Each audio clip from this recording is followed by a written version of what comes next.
Breaking news: the Ukrainian ambassador to Russia boldly declared, "We will fight to the last of us or the last of you."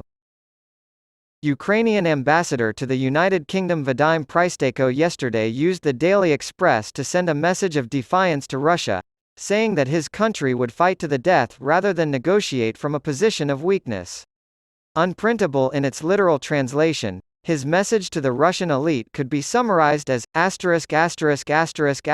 off. Please, claiming Russia must first withdraw from all of Ukraine's territory. He expressed skepticism over reports that Ukraine might be willing to cede Crimea in a peace negotiation.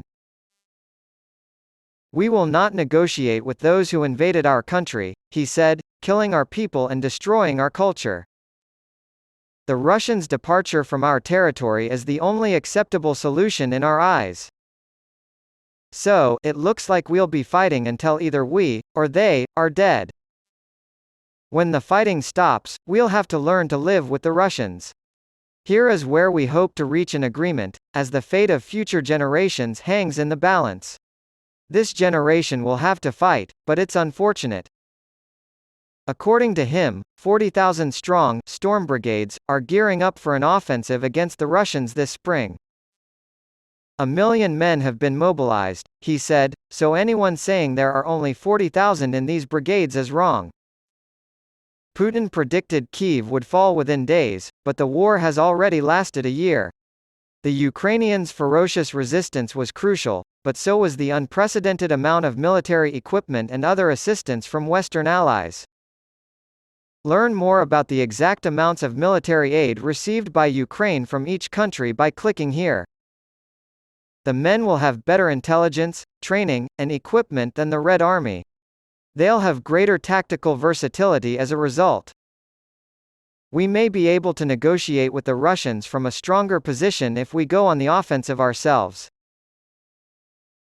We are not negotiating peace on Russian terms, and we want to be heard. We have shown that through our actions and the loss of many lives. First and foremost, our conditions are simple. Vacate our territory immediately. Get away from us, is the simplest message you can send to Russia. In Ukraine, there is a proverb that is widely known and used. It means, "Leave me alone." Please note that the other word we are actually using is not for the paper, but that the emphasis is on the word please. In fact, off, please, is a more accurate translation. Later he elaborated, "We don't want to be a part of the Russian project anymore. We don't find it all that appealing. They hope to achieve great things. We are simply trying to stay alive, and we intend to do so by any means necessary." By invading Ukraine, Russia has taken on more than it can handle. We are a much larger nation than they usually target. They have not moved beyond the rhetoric of superpowers, nuclear weapons, and mutually assured destruction.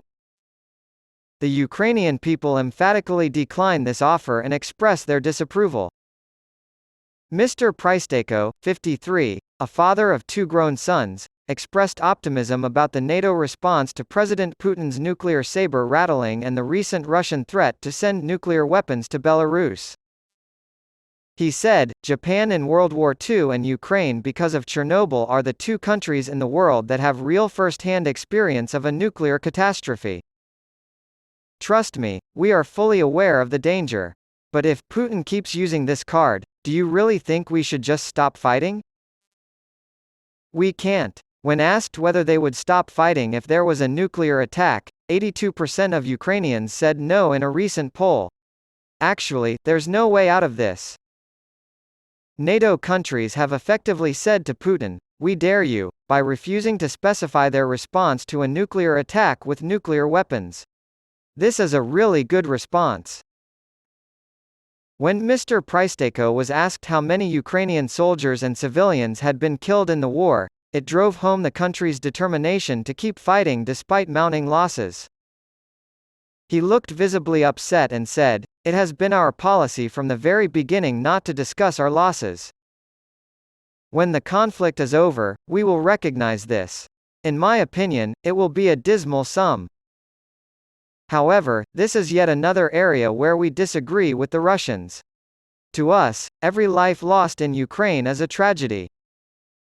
The Russian elite do not appear to care about the deaths of their soldiers, the author writes. The support shown by the United Kingdom, he said, had done wonders for the morale of his country. Not only have people been donating houses for my countrymen, but they have also been bringing toys, clothing, and envelopes of cash to the embassy.